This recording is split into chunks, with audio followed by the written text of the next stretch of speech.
You're live. All right, good morning, everybody. You grab a seat. We'll go ahead and get started. For those of you, I believe I know just about everybody in here, but for those of you that may not know who I am, I'm Zach Daly, and we've been coming here for about 2.5 years now. And me and Chris, right on time, I'm going to be going through Romans together.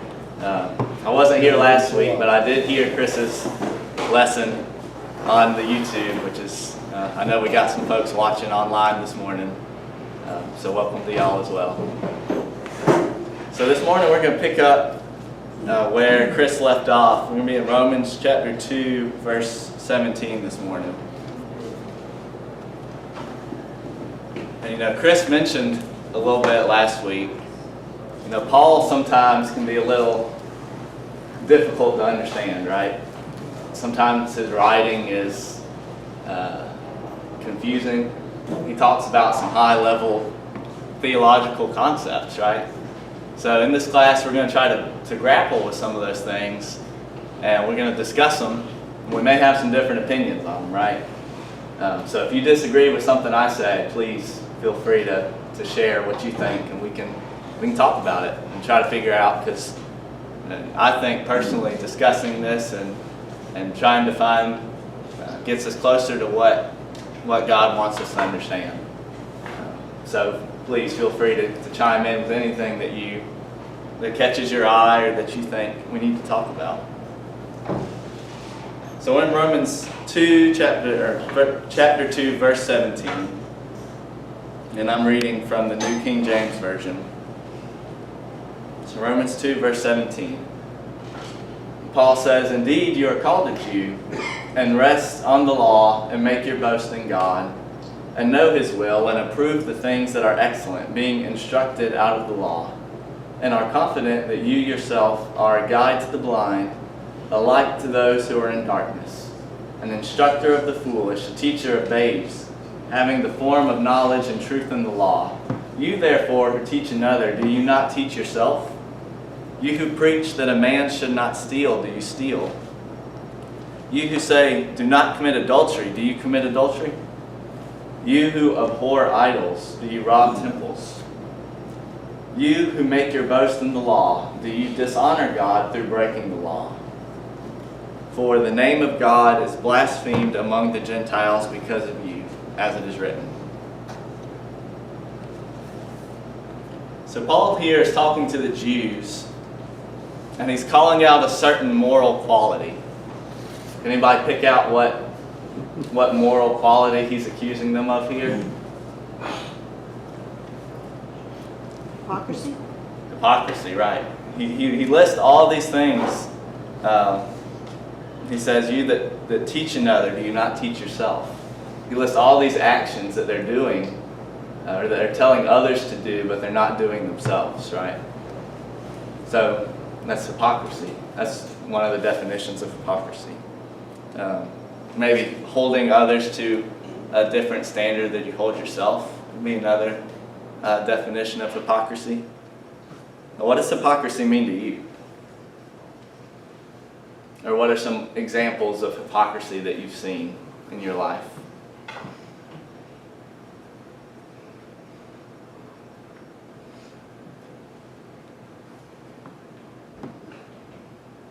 Example doesn't come hard.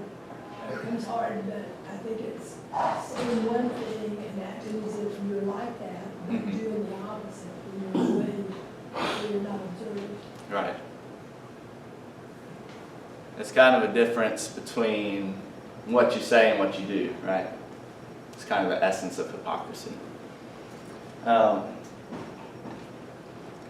I think it's interesting that in 18 and 19, where he says, you know God's will, you approve of the things that are excellent, you're instructed out of the law, you're confident that you're a guide to the blind. So they think they're doing the right thing, right? They're confident. But what are they doing in actuality? They think they're doing the right thing, but are they doing the right thing? No, not according to Paul. How easy is it for us to think that we're doing the right thing when in reality we're not doing the right thing? Has that ever happened to y'all? Yeah. I can think of examples. For instance, sometimes I try to, this is a good one. When we first got married, me and Sarah, I thought, I'm going to help Sarah out. I'm going to do the laundry. And so I got all the clothes and I put them into the laundry. I did not realize that it was important to check the pockets to make sure that there were no pins, for example, in the pocket. For example, hypothetically. So that, when I pulled them out, I didn't pay any attention. I pulled them out, threw them in the dryer, washed them. I went folding them. I was like, man, Sarah's got a lot of polka dotted clothes. She really likes the polka dots. So that's maybe a silly example of thinking I was doing the right thing, but not actually doing the right thing. I think we've all been called out. I mean, David, had Nathan come to him and give him the story about the man with the sheep, and then said, "You are the man." David said, "Have that man killed." And well, it's you, because we get so busy thinking of what we're trying to accomplish, maybe, or whatever. We're looking at this picture and not realizing that we're treating people poorly while we're trying to accomplish. It might be something good that we're trying to accomplish, but we're doing it in a way that's hurting people, and that's easy to do. I've had that happen to me more than once. Yeah, for sure. Have you met people that are so convinced that they're doing the right thing, you can't hardly tell them a difference? You can't tell them something different. So they're so convinced they've got it figured out. And if you don't line up 100% with what they say, well, you're just wrong. Have y'all met people like that? Is that a good quality to have? No. It turns people away. Well, yes, that's very true. It's not easy to get along with somebody like that, is it? I'm not saying there's not things that you need to be firm in, but there's a difference between being firm in commands, being firm in the right things, and being firm in personal preferences, or maybe firm in lesser important things. Does that make sense? So how do we make sure that we don't get, like these Jews, that we don't get so confident in what we're doing that we completely miss that with our own hypocrisy or our own sin in the way that we're not doing what we should be doing?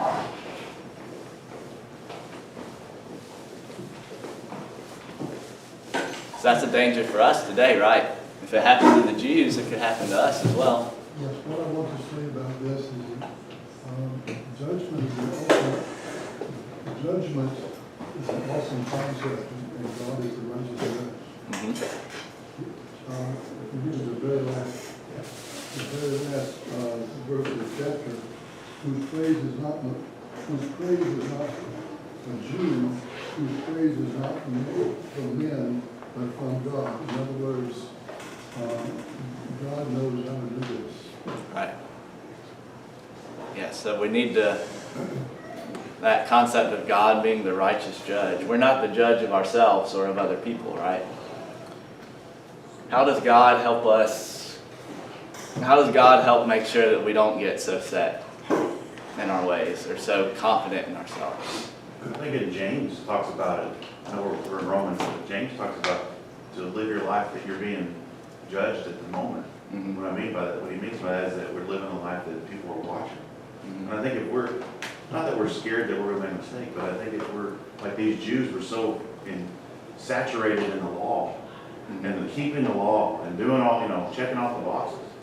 But I think, to answer your question, I feel like if we get bogged down into legalism, or that concept of, am I doing everything just exactly should be, then turning and showing love to our neighbor, showing love to those that are around us, then I feel like it is. There's an example that just recently happened around our community. There's a a religious leader. I don't know how you want to label that person, but he was going around and bidding on homes that he was going to buy from somebody, that they were kind of in a bad spot, needed to sell their house, all that. And he was taking advantage of him being in a role of spiritual authority to take advantage of buying a home or buying homes undervalued to turn around and sell for value. Yeah. And so whenever you asked about an example, that's what popped in my head. Yeah, that's a great example. You know? Yeah. And I bet you if you asked him, I bet you he could justify it, couldn't he? He's probably got in his head that, you know, he's really helping. Somebody's got to buy this house, right? I mean, I'm helping these folks, getting them the money they need. He's blind to his own hypocrisy. I think you're asking how do we avoid that. I think having a good group of friends who'd be willing to, you know, let you know if you're, Right. you know, be willing to be open. That's where the proverb comes in, you know, as iron sharpens iron, so one man sharpens another. If you've got somebody that you're working with on a regular basis to make sure you're right, then you know, other people can see our faults sometimes when we don't. Yes, that's very true. And so you've got to have that open relationship where somebody can feel comfortable telling you, hey, you're messing up here. Yeah, and you have to be willing and receptive to that Right. as well. I pulled out a verse from Psalms 139, verses 23 through 24. It says, "Search me, God, and know my heart. Try me and know my anxieties. See if there is any wicked way in me, and lead me in the way everlasting." You know, you have to want to not be this way, right? You have to want to not be a hypocrite. You have to want for God to reveal to you the way that you should be acting. And one of the ways you do that is asking, right? Asking and being receptive of it.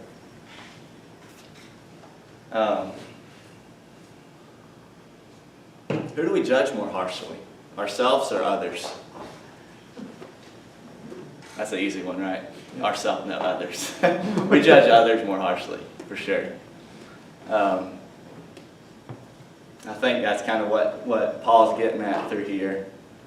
He's talking about all these things that they think they're telling people what they should be doing, but in reality, they are doing the very things they're guilty of accusing others of. And then that very last verse there, verse 24, what's the result of hypocrisy among unbelievers?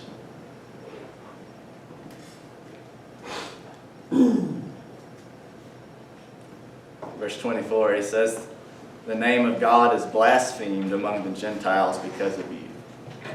Hypocrisy is not it's not a harmless sin, is it? People look, just like Jason was saying, people look at what you do and they make judgments about what you profess to believe based off of your actions. And so if you're telling people, you know, God says that you should love your enemies, but then you go on Facebook and you're posting all sorts of mean things about folks, are they going to believe what you say? No, they're not going to believe what you say. And y'all know that. I mean, when you meet somebody, you find out pretty quickly if their actions match up with their words, right?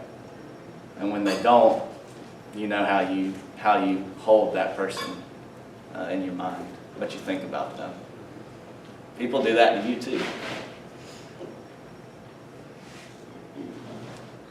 All right, any other thoughts about that little section there?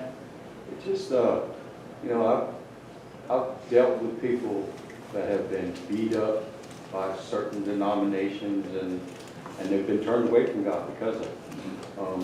If you're not dealing with people out of love, you know, if you've got this thing that you're going to save everybody or you know, you're going to judge everybody, that's what these people have a lot of things with. They were told they were going to heaven. I'm saying, well, who were they to tell you where you're going? You know, to judge where you're going. You know, your relationship with Christ. And it's difficult because from being beat up, then they're so defensive. If you ask them a question or say anything about Scripture, they flip, So if you don't enter with love, enter with saying, start with the Bible, they become outcasts. And I mean, I had a person just tell me that, they don't care where their soul goes. And I'm saying, wow, that's serious stuff. But it's a difficult area because, like I say, they've been beat up. Yeah. And I've seen different, avenues of it. And this one guy, he was wild when he was young. So he went through stuff and he was being judged because of how wild he was when he was young. So. Yeah, that's absolutely true. I went to Harding. I graduated in 2016, and there's lots of folks I went to Harding with that have fallen away from the faith. And when you talk to them, they may say, they may start off with like theological quibbles or scientific ideas, but when you drill down to it, it's the way somebody treated them. They say, my youth minister did this, and it turned me off. Or my preacher said this from the pulpit and didn't treat me right when I had questions. And it's those actions that you take to people that really drives people away, from my experience. And that's part of this verse 24, blaspheming God. When they were talking in the New Testament, and Jesus said, the greatest law is love the Lord your God and then love your neighbor as yourself. He's quoting Old Testament. Loving God and loving your neighbor as yourself is coming from the Old Testament. That's part of the religion here. But the Jews, as many times as they've been captured and gone into slavery and come out and this and the other, and abused and mistreated themselves, treated every other religion very harshly. They might have been in the minority, but they were still very vocal, a vocal minority, and they were very condemnational about every other religion that wasn't theirs. They were very condemnational about every nationality that wasn't theirs. You all are not worthy of our even being around you, basically. But their religion is one of love, and they treated everybody with contempt. And that is blaspheming God. Because you're not portraying him the way you claim to be. Right. You're being a hypocrite. Yeah. And God is love, and so when his followers act that way, I mean, we're saying we follow the God of love, but really we're not acting that way. We're not portraying that. I believe too that we're prone to be more judgmental than we are compassionate in most cases, which is sad. It's easier to be judgmental, isn't it? It's easier because if I'm being judgmental, I can just write you off. I can say, I don't have to worry about your problems or your situation or your background. I can just write you off, say there's no point, and I don't have to worry about it. But when you come at somebody with compassion, with empathy, you have to put yourself in their shoes. It's a lot more work, isn't it? You have to build that relationship. You have to pour yourself into that person before you can really start to minister to them. And that's hard work. It's a lot easier to just write them off. But that's not what we're called to do. All right, let's move on. Verse 25. For circumcision is indeed profitable if you keep the law. We're in Romans chapter 2, verse 25. For circumcision is indeed profitable if you keep the law, but if you are a breaker of the law, your circumcision has become uncircumcision. Therefore, if an uncircumcised man keeps the righteous requirements of the law, will not his uncircumcision be counted as circumcision? And will not the physically uncircumcised, if he fulfills the law, judge you who, even with your written code and circumcision, are a transgressor of the law? For he is not a Jew who is one outwardly, nor is circumcision that which is outward in the flesh. But he is a Jew who is one inwardly, and circumcision is that of the heart, in the spirit, not in the letter, whose praise is not from men, but from God. Somebody remind me of the importance of circumcision to the Jews? Where did this idea of circumcision come You were from? a covenant, you were part of the covenant of God. Right. It was part of God's command to the people, right? It was a sign of them being selected by God. It was a sign that they were His people. And the Jews really felt at that time like circumcision was like a saving act almost. Like it was almost a magical thing. I found a couple of sayings from rabbis at the time. It says, circumcision will deliver Israel from Geshan, which is like their idea of hell, basically. And circumcised men do not descend into Gehenna, which is hell. So they had this idea that circumcision was kind of the end-all be-all of being saved, right? What does Paul say here? Is it the physical act of circumcision that's important? No. It's the heart. He says, what's the point of being circumcised if you're not going to keep the law? If you're not going to do what God says? Then it's just a fashion statement, I guess you could say. An uncomfortable one.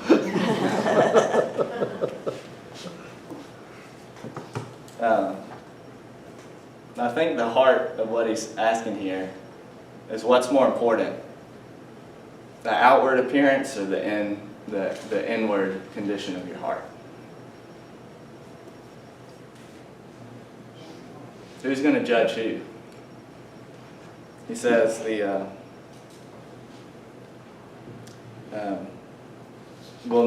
verse 27, the physically uncircumcised, if he fulfills the law, the physically uncircumcised, if he does what is right, will judge you, the circumcised, if you're not doing what's right. It's easy to get caught up in the outward expression of faith, right? Which is what circumcision was, the outward expression of faith. And it's easy to get caught up in that, but we have to remember that the heart is what God judges, right? And this is kind of a rehashing of what we talked about last week.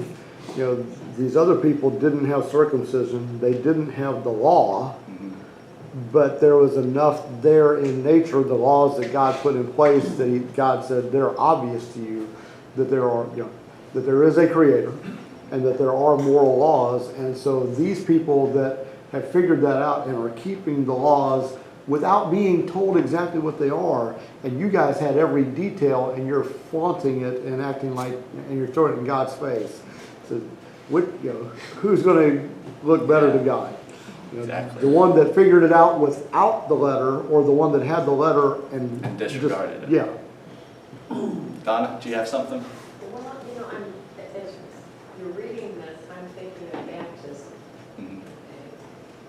Circumcision was an act of obedience, that's what God wanted. He set his people apart, right, from everybody else. And I just couldn't help, my mind kept going, just like baptism, right? Could you say, I'm just saying, could you say that, if I behave in a way, first of all, I don't think I would do it, I've already been baptized. If it says be baptized, I'm going to be baptized. I'm not going to say, well, I'll just do everything according to what God says, but I'm going to skip that part. Because a lot of people believe that you don't have to be baptized. Yeah. I noticed the parallel as well. Sorry, Jack? Yeah, I think what Don was talking about might be summed up in Colossians 1:11 or 2:11 and 12. In him, Christ, in him you were also circumcised with a circumcision not made with hands, by putting off the body of sin of flesh by the circumcision of Christ, buried with him in baptism, to which you were also raised with him through faith in the working of God, who raised him from the dead. So that really ties it exactly what you're said to me anyway. Yeah, I noticed that parallel as well. And to me, it kind of speaks to us. I guess that if we adapted this to our current condition, it would be maybe something along the lines of, you're baptized so you think you can do whatever you want and you don't have to keep the law, which is obviously not right. Right? When you're baptized, it's not like that's the end all of being a Christian. You're baptized as a confession of faith, and that's kind of the first step on your journey. And maybe that's what circumcision was supposed to be like to the Jews, but they took that first step as the conclusion, as the I've arrived and I don't have to worry about anything else. So I think for us today, there's something there to maybe a question to ask yourself. Am I being too confident in just one act? Am I not living out what I'm supposed to be living out? Am I not doing the things that a baptized person would do? Or am I just relying, thinking, oh, I've been baptized, I can do whatever I want? Does that make sense?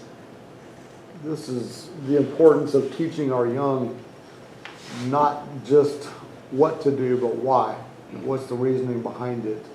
There's an old saying, and I can't remember exactly, but basically it takes 3 generations to get away from the mindset that started something.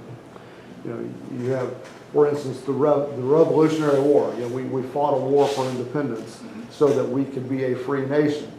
And the people in that generation understood that. And their children watched them and knew that.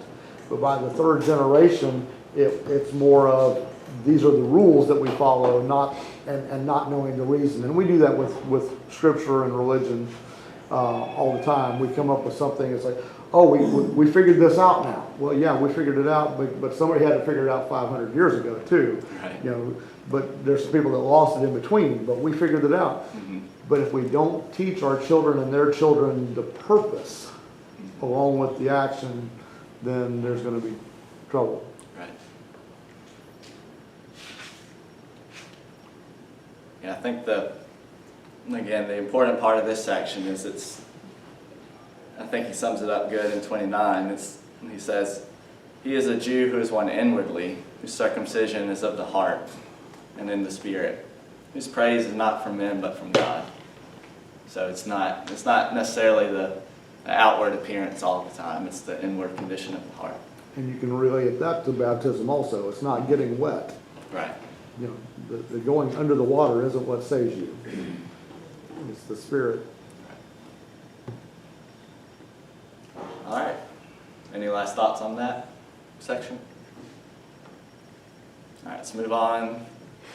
Romans chapter 3, verse 1.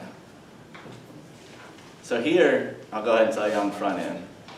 We're not going to talk about this section a lot because, like Chris said last week, Paul jumps around a lot. You know, like he was kind of walking around the room, talking out loud, thinking out loud. In these 8 verses, he brings up some big ideas that he devotes 3 whole chapters to later in Romans. So we're going to read these 3 verses, maybe touch on them very briefly, and then we're going to move on, because we'll talk a lot about them in a few weeks. So 3:1. What advantage then has the Jew, or what is the profit of circumcision? Much in every way, chiefly because to them were commanded the oracles of God. For what if some did not believe? Will their unbelief make the faithfulness of God without effect? Certainly not. Indeed, let God be true, but every man a liar. As it is written, that you may be justified in your words and may overcome when you are judged. But if our unrighteousness demonstrates the righteousness of God, what shall we say? Is God unjust who inflicts wrath? I speak as a man. Certainly not. For then how will God judge the world? For the truth of God has increased through my lie to his glory. Why am I still also judged as a sinner? And why not say, let us do evil, that good may come, as we are slanderously reported, and as some affirm that we say, their condemnation is just. So basically here, I kind of read this as Paul trying to reassure the Jews a little bit, because he basically just said, you know, circumcision really isn't that much, doesn't do you that much good if you're not following the law.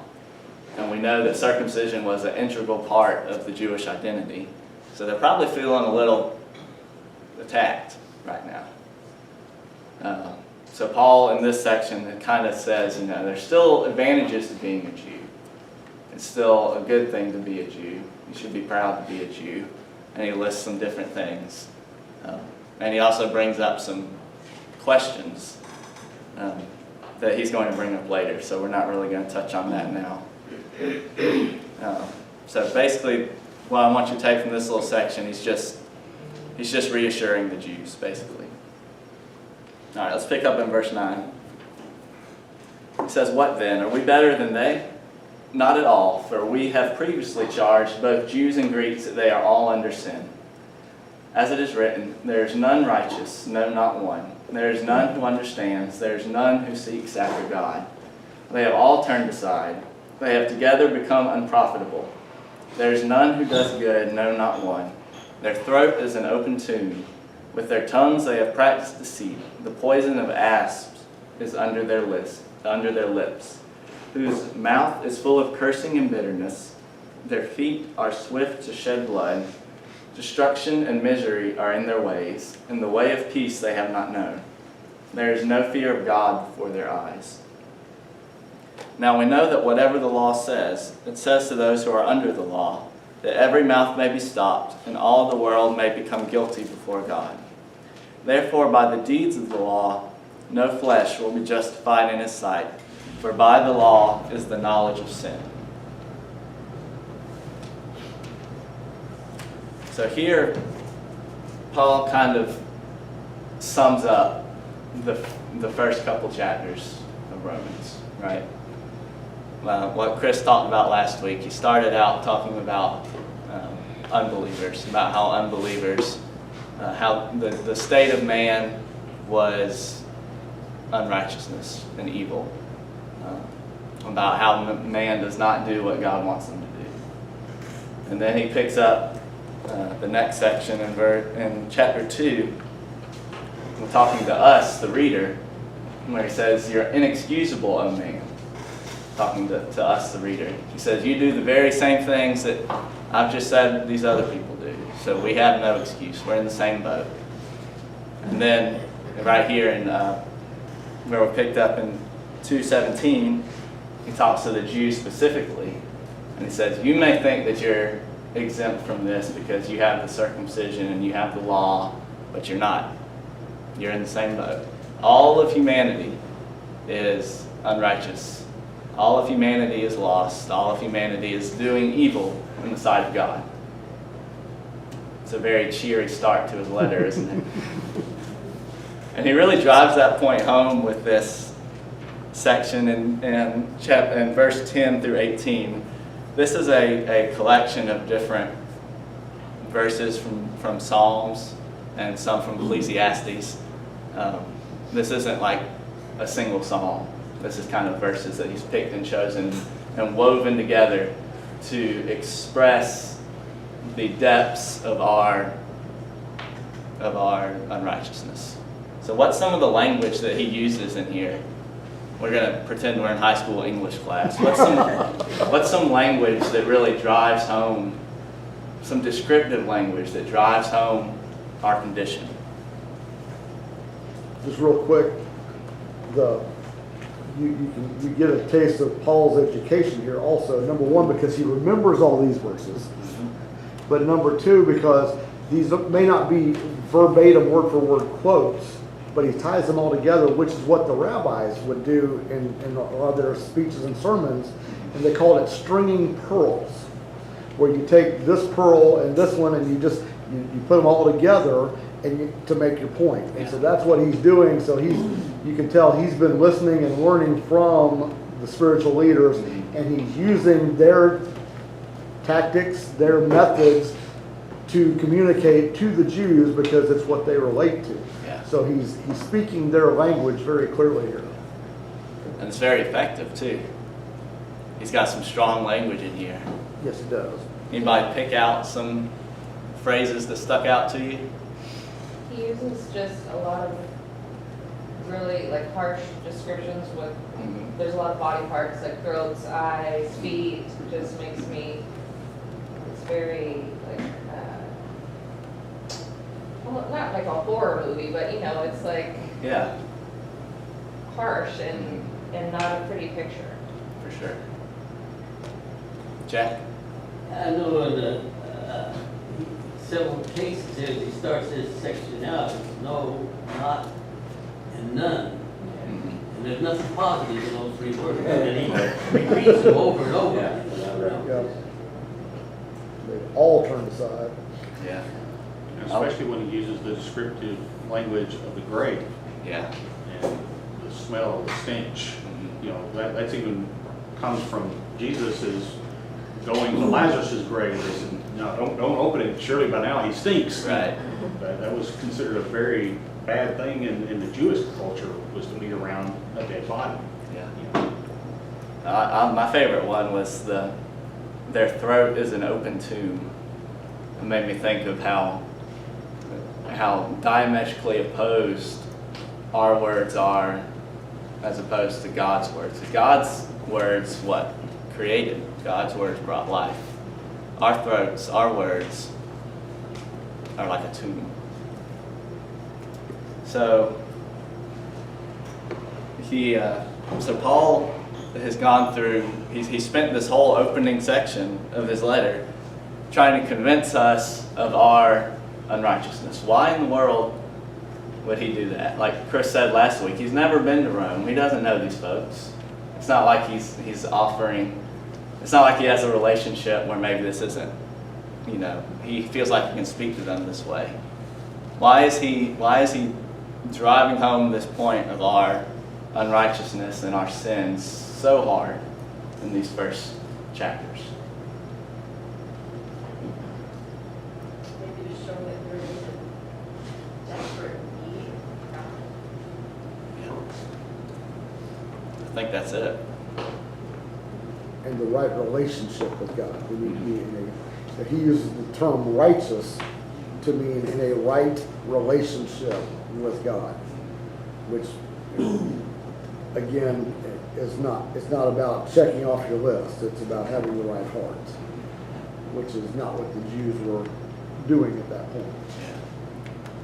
Have you ever tried to help somebody who thought they didn't need help? How's that go? Not well. You have to know that you need the help before you will accept the help, right? That's what Paul's doing here. We have to recognize, all of us, the unbelievers, the Gentiles, the Jews, we have to recognize our lostness, our inability to save ourselves before we are ready to accept the saving grace of Jesus. Does that make sense? All right, so Paul has laid us low, right? We are down on our knees. We're like, what in the world are we supposed to do? He says in verse 20, therefore by the deeds of the law, no flesh will be justified in his sight, for by the law is the knowledge of sin. Well, if we can't rely on the law, what are we supposed to do? He's about to tell us God's provided us another way. God's revealed his righteousness to us in a different way. Let's keep reading. Verse 21. Romans 3, verse 21.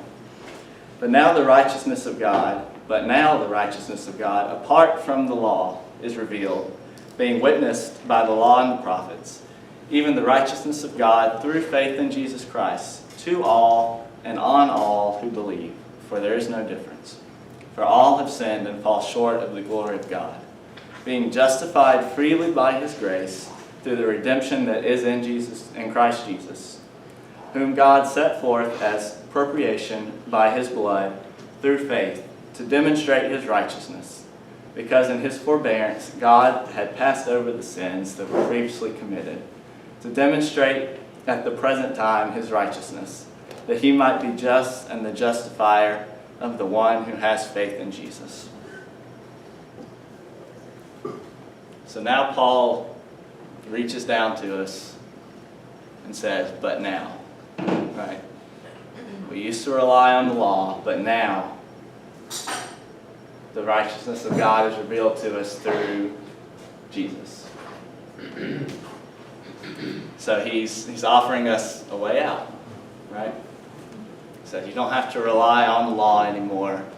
You can rely on Jesus. The law can't save us, but God has revealed his saving grace to us through his Son Jesus. It's through Jesus that we're justified, not the works of the law. And this, yes, sir. You know, I'm not sure the statement, we can't rely on the law because the law is absolutely perfect. I think what we can't rely on is ourselves. And the reason why I say that, because Jesus relied on the law and kept it. Yeah. So he proved, that's what Jesus is all about. He proved it can be done, and I did it. But you can't do it because you don't have whatever it is you don't have. Yeah. But I've done it, and you rely on me, Mm-hmm. and I can get you there. Does that make sense? Yeah. The Paul, law is perfect. You know, yes. It's us that's not perfect.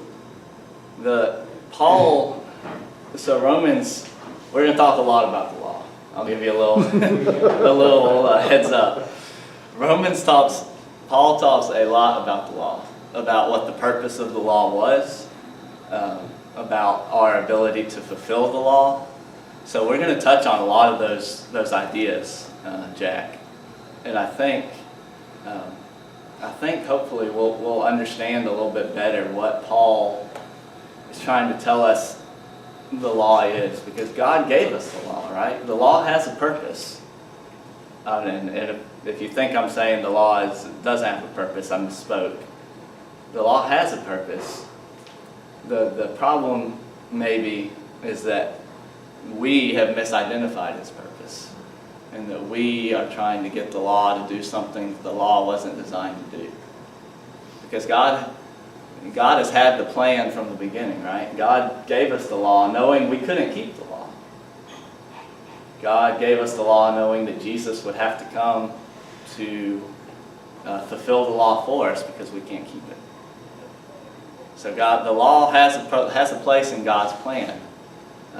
And Paul is going to talk a lot about what that purpose is and how it was misunderstood by the Jews at the time.